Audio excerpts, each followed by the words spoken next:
When faced with various religions, it is very difficult to influence Muslims.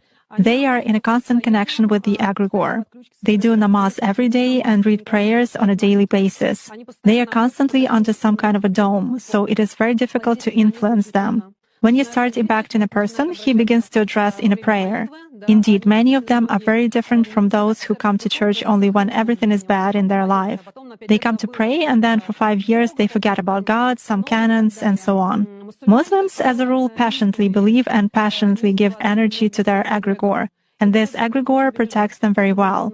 That's why it is very difficult to work to make any kind of influence on a true Muslim believer.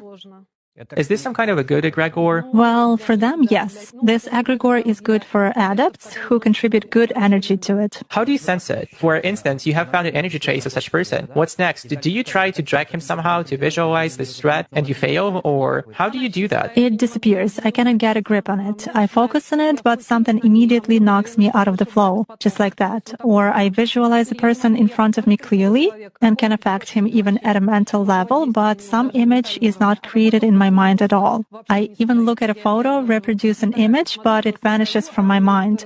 Thus, I can clearly see that a person is covered with something. Does this only work with Muslims? It does for me.